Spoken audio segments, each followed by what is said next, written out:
she had finally taken a break.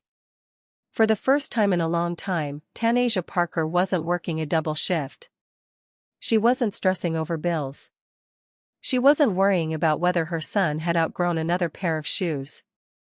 For once, she was out of state, barefoot on a beach, her arms wrapped around a man who smiled like he had no past, like they had a future. Her Instagram was filled with photos from that trip, her grinning in a sundress, him pouring drinks by the ocean. Miami had been good to them. They looked happy. Like two people who had figured it out. But those pictures lied. What no filter could capture, was what followed next. Less than 5 days after that vacation ended, Tanasia was found dead, shot in the head, in her own bedroom. Her body lay on the floor of the home she shared with that same man from the beach. The man who had held her hand on the plane ride home. The man who cooked for her. Slept next to her. Said he loved her. The man who kissed her goodbye in Miami. And murdered her in South Carolina. And he didn't stop there. Because as the morning sun crept through the blinds, and neighbors went about their daily routines unaware of the horror next door, Jermaine Wesley, 51 years old, with a long criminal record, picked up that same gun, and turned it on himself. A murder-suicide. Executed while Tanasia's 4-year-old son was still inside the home. He had to hear it. He had to see something. He was there. What kind of man does that with a child in the house? What was going through his mind in the days after that vacation? What flipped the switch? And did Tanasia have even the slightest warning? Because everyone who knew her said the same thing, she was bright. She was careful. And she had been through too much already to get tangled with just anyone. She was a devoted mother. A woman trying to heal from old wounds. A woman who had started over more than once. A woman who, according to her closest friends, deserved better than what life had given her. So why Jermaine Wesley? Why a man more than 2 decades older, with violent charges in his past and barely a year out of prison? Some say it was loneliness. Some say it was comfort. Some say she saw a man trying to change, and believed that was enough. Others believe she ignored the signs because she wanted so badly for someone to stay. This wasn't some random crime. This wasn't a break-in gone wrong. This wasn't jealousy from a stranger. This was personal. Intimate. Final. And it happened so quickly, so completely, that even her closest people were left frozen. No goodbye. No final call. No warning text. Just silence. This is the story of how love, trust, and second chances led one woman into the arms of a man with demons she could never have imagined. A man who smiled on camera and posed on the beach, and then, just days later, walked into her bedroom and ended her life in front of her child. This is the final chapter of Tanasia Parker's life. And the question that still haunts everyone who loved her. Why did she have to die like this? Stay with us. Because over the next 3 hours, we will unravel the timeline of a relationship that began with promises, and ended with blood on the floor. What happened inside that house wasn't an accident. It wasn't unpredictable. It was calculated. And it didn't begin with the pull of a trigger. It began long before. Long before the trip to Miami. Long before the smiling pictures. Long before Jermaine Wesley whispered, "I love you." It began with a decision. A decision that would cost a mother her life. And leave a little boy asking questions no child should ever have to ask. This is her story. Bishopville, South Carolina, a small town wrapped in silence most days. Streets where everybody knows everybody. A place where the days move slowly, and people raise their children in the same homes they grew up in. It's the kind of town where neighbors wave without asking questions, where gossip trickles through front porches and beauty salons, where trouble is easy to spot, because it rarely wears a disguise. Yet somehow, in a town that small, Tanasia Parker found herself in danger so quiet, so close, that no one saw it until it was too late. Tanasia, known by those who loved her as Nene, was 30 years old. She was a mother first. Everything else came second. She had a 4-year-old son who lit up her world. She posted his pictures proudly, showed off his milestones like trophies, and worked hard to provide him with a life better than the one she knew growing up. She wasn't loud, but she had a presence. The kind of woman you remembered because of her strength, not her noise. There was something heavy in her eyes, like she'd seen things she didn't speak about, survived more than she let on, but still, she smiled. She laughed. She showed up. She took care of her own.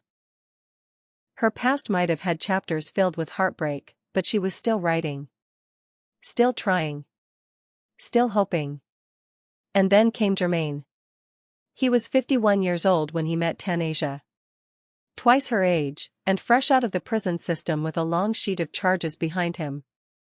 Assault. Threats. Weapons possession. In and out for years. He was the kind of man most people warned their daughters about, the kind who had charm that didn't match his history, the kind who had been conditioned by prison walls and now walked freely with bitterness tucked under his skin. Still, he knew how to clean up when he needed to. He knew how to talk. How to smile. How to make you feel like he was misunderstood instead of dangerous. And that's exactly what he did. To some, the age gap was the first red flag. To others, it was the speed of it all. One day they were meeting.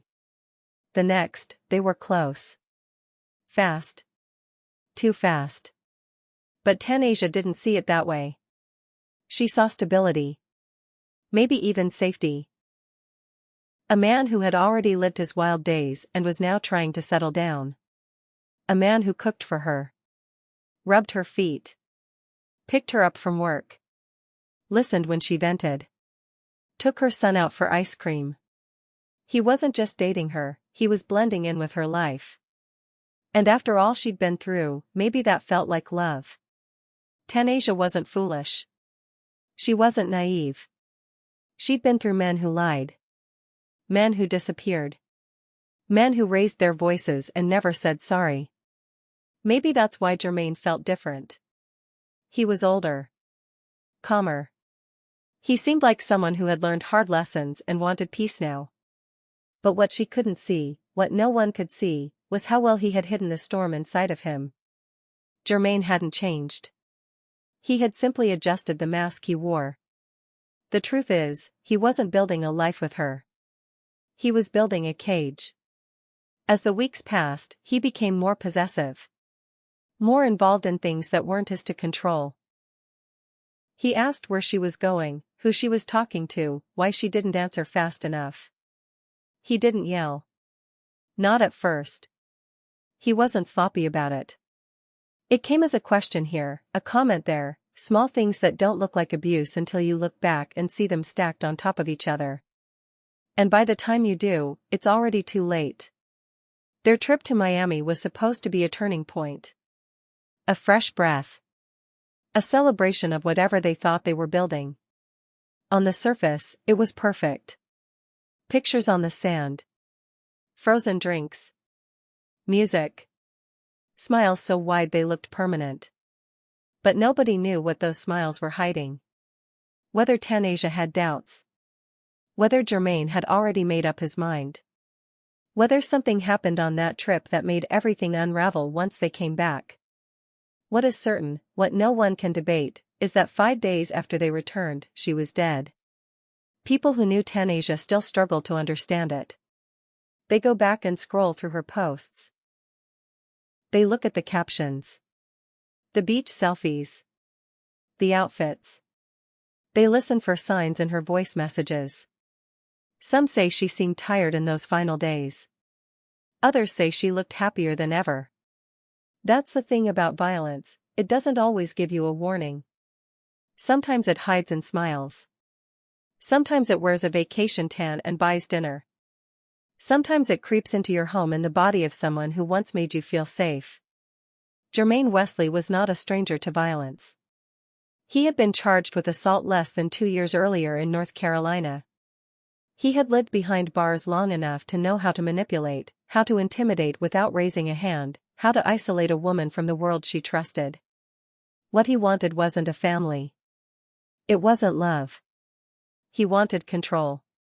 And when he felt it slipping, he reached for the one thing he knew would put an end to it. What he didn't care about, what he never even considered, was who else would suffer because of it. That child. Tanasia's son. 4 years old. He lived. He survived. But in a way, something was still stolen from him. His mother. His peace. His understanding of the world. He was in that house when it happened. In the same home where laughter once echoed and cartoons played and dinner was made. In the place where he was supposed to be safe, he was surrounded by death. It didn't happen all at once. There were signs. Small ones. The kind that only make sense after the fact. And it's easy now, for outsiders, to say what she should have done, who she should have listened to. But love makes people believe. Hope keeps them in situations they want to work. And when someone wants to leave a past behind, it can be hard to tell the difference between change and camouflage. Tanasia Parker's story didn't end on the beach. It didn't end in a selfie or a smile. It ended in a bedroom in Bishopville, with the sound of a gunshot and a little boy left standing in the wake of a decision that never should have been made. The question is no longer what happened. It's why no one stopped it in time. And how many more women will die this way before we finally start to listen? At first, it was the little things, easily dismissed, even easier to ignore. A tone in his voice when she didn't answer her phone fast enough. A disapproving glance when she posted a photo showing just a little too much skin. A quiet mood when she made plans that didn't include him. It wasn't loud. It wasn't aggressive. It was slow, deliberate. A shift so subtle that Tanasia might not have even realized it was happening. But others saw it. Friends started noticing that she wasn't around as much. That she'd cancel plans last minute. That her responses were shorter, later, colder. They chalked it up to life. To motherhood. To the normal ups and downs of a relationship. What they didn't know was that Jermaine had already begun isolating her, pulling her into a world where his voice was the only one she could hear. The few people who knew Jermaine beyond the smiles he wore for Tanasia described him differently. He had a temper. He had control issues. He was easily offended, quick to anger, slow to apologize. He'd spent over a decade navigating prison politics, and that kind of environment leaves scars. It teaches you to dominate before you're dominated. To watch everything. To trust no one. And to believe that love is control. That affection is ownership. And that disrespect, real or imagined, requires punishment. That's the world Jermaine came from. And no amount of vacations or homemade dinners was going to change that. The tension in the house grew in silence. Tanasia, caught in the web of her own hope, began shrinking. She'd mentioned things to close friends, vague frustrations, offhand complaints, but never anything concrete. Never anything loud enough to raise an alarm. She wasn't the type to air her business, especially when she wasn't even sure there was something to be alarmed about. Jermaine had good days. Charming ones. Days where he was helpful, present, affectionate. He'd do things that made her believe he was really trying. And when the bad days came, when the coldness set in, when the words cut sharper than they should, she convinced herself it was temporary. A mood. A bad memory. Maybe it was her fault. And so, she stayed. But Jermaine wasn't calming down. He was becoming more anxious. More erratic. He began checking her messages. Questioning her routines. Accusing her of flirting with strangers, of hiding things from him, of thinking about leaving. His insecurities, buried just beneath the surface, started to spill out in unpredictable ways. If she laughed too loud on the phone, it meant she was entertaining someone else. If she got dressed up, it wasn't for him.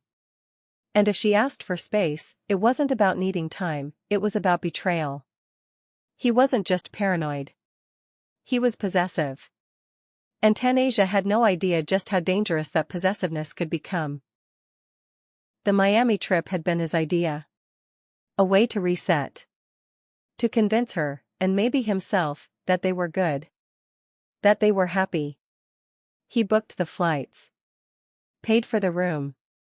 Smiled in every photo. And yet, those who later looked at the pictures couldn't help but wonder, was it real? Or was it his last attempt to control the narrative? One final performance before the end? Because somewhere between that beachfront dinner and the ride home, something shifted again. A darkness set in. Jermaine didn't talk about it. He didn't need to. His silence carried weight. Tanasia felt it. The coldness returned. The stares lingered. The space between them grew, even as he held her hand. In the days that followed their return, his behavior changed drastically. He became withdrawn. Distant. And then, without explanation, intense. He would stare at her for minutes at a time. Say things that didn't quite make sense. Make comments that felt like threats dressed as compliments. "You're mine, right? You know that. You don't belong to nobody else." Phrases like that slipped into conversations where they didn't belong. He started staying up late, pacing. Talking to himself. And Tanasia, exhausted from the emotional tug-of-war, began to show signs of fear. She told a friend she was thinking about ending things. She said she didn't feel like herself anymore. That something wasn't right. That she felt off in her own home. But she didn't go into detail. She never got the chance to. Because Jermaine wasn't going to let her leave, not quietly. Not easily. And maybe not at all. The final messages Jermaine sent to his family were chilling in their calmness. No rage. No hysteria. Just a quiet, resigned confession. He said he was going to take care of it. That he couldn't do this anymore. That she had played him. He felt humiliated. Betrayed. Like everything he had tried to build was slipping through his fingers. But instead of walking away, he reached for a weapon. In the hours before the murder, neighbors reported nothing unusual. There were no screams. No glass shattering. No chaos. Just silence. The kind of silence that doesn't alarm you until after you learn what it meant. Inside that house, behind closed doors, Tanasia was confronted by a man who had made up his mind. A man who believed that if he couldn't keep her, no one would. Her son was there. 4 years old. His toys still scattered across the floor. His shows still playing on the TV. His mother, his whole world, just feet away. We may never know what he saw. What he heard. What pieces of that morning live inside his memory. But he was there. While Jermaine made her kneel. While he raised the gun. While he pulled the trigger. And then again, while he turned it on himself. This was not a crime of passion. It wasn't spontaneous. It was a slow, deliberate build. A series of ignored red flags, quiet warnings, soft cries for help that never reached the volume they needed to. The tension had been rising for weeks. Months. The signs were there. But sometimes, when you're inside the storm, you don't see the lightning until it strikes. And by then, it's too late. It was early on a Saturday morning, May 25, 2024. Memorial Day weekend. The kind of weekend that usually brought laughter to the neighborhood. Cookouts. Children running barefoot through sprinklers. Flags swaying gently in the South Carolina heat. But that morning, in a modest home tucked away on Cedar Lane in Bishopville, the atmosphere was different. There was no music coming from the house. No front door swinging open. No signs of life beyond the drawn blinds. The silence around that home didn't seem strange, until hours passed and it never broke. Inside, the air was thick. Still. A television hummed faintly from another room, playing cartoons that no one was watching. A half-eaten bowl of cereal sat on the kitchen counter, the milk slowly warming, untouched. In the back of the house, the master bedroom door was closed. locked from the inside. And just beyond that door, 2 lives had ended. Tanasia was on the floor. Her body laid out beside the bed, her head turned slightly to the side as if she had tried to look away in the final second. There was no defensive wound. No struggle. No chase. Just one shot. Straight to the head. A single moment that took everything from her, and from the little boy still wandering somewhere in the house. He didn't know his mother wasn't going to wake up. He didn't know that the man who once gave him candy and watched cartoons with him had just made a decision that would burn into his memory forever. Jermaine's body was nearby. The gun in his hand. No note. No remorse. No final apology. Just silence and blood. He had done exactly what he said he would do. And when it was over, he laid down next to the woman he claimed to love, and finished what he started. The neighbors began to notice around mid-morning. A car hadn't moved. No one had gone outside. Tanasia, always active with her child on weekends, hadn't been seen. And when one of her relatives couldn't reach her by phone, concern turned quickly into panic. It was a family member who came to the house and knocked. Then knocked harder. Then screamed her name. But there was no answer. No sound inside except for the faint static of the television. Police arrived just before noon. Officers approached the home cautiously, unsure of what they were walking into. They forced the door open. What they found inside would haunt them. The smell of death already settling in.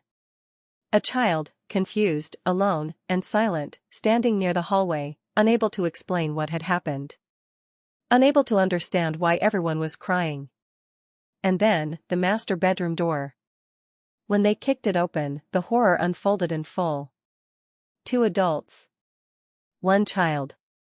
And a weapon that told the story no one ever wanted to hear again. Tanasia had been murdered execution style. Shot without warning, without chance, without mercy. Jermaine had watched her die and then, just feet away, put the same gun to his head and followed. Crime scene investigators worked methodically, collecting every piece of evidence with shaking hands. They marked the blood patterns, the shell casings, the gun, the cell phones, the clothing. But what couldn't be marked, what couldn't be photographed, was the damage left behind.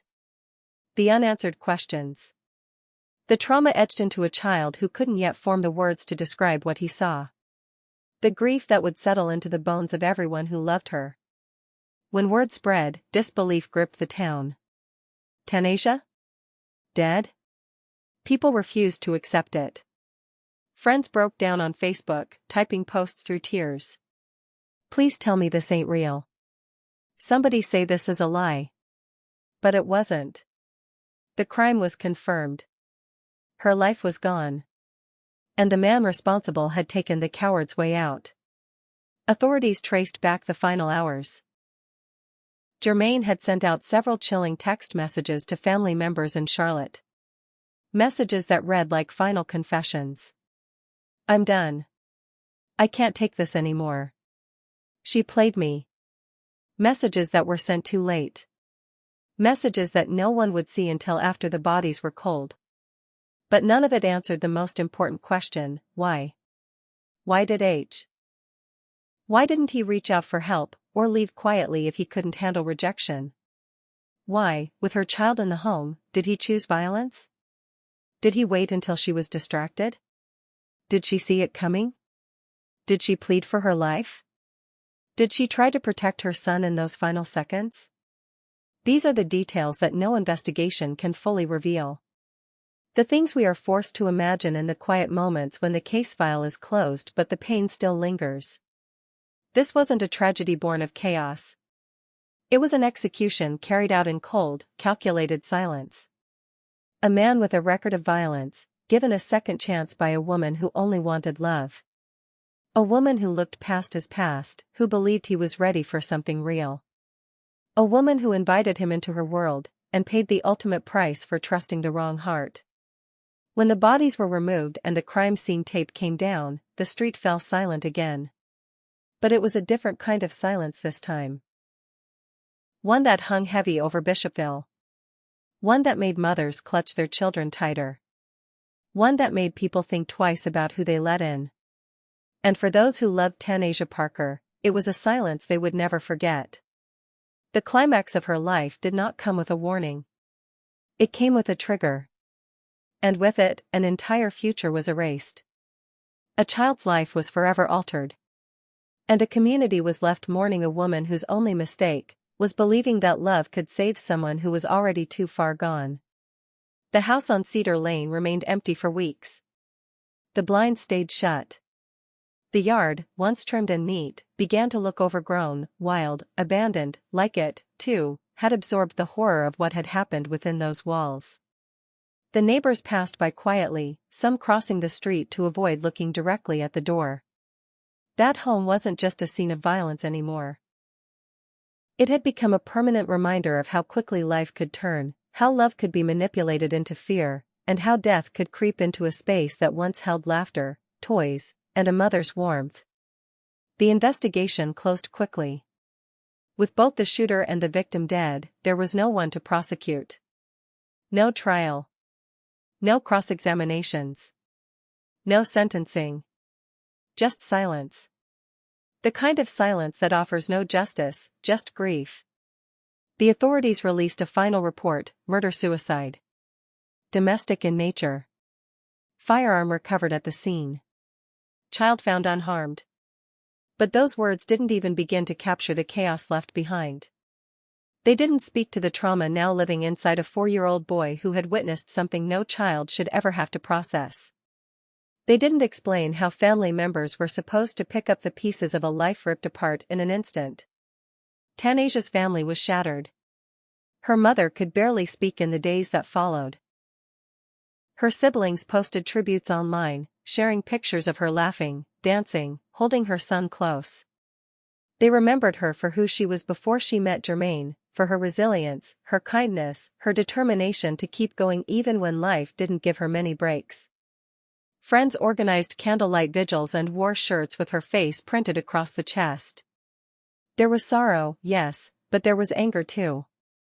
Anger at how easy it was for a man with a history of violence to be welcomed back into society without support, without monitoring, without accountability. Anger that Tanasia, like so many women before her, became another statistic in a country that fails to protect them until it's too late. Her son was placed in the care of family, too young to fully understand what he had lost, but old enough to feel it. To notice the absence. To wake up crying for a mother who would never answer again. Grief counselors were brought in. Trauma specialists. But there is no manual for this kind of wound.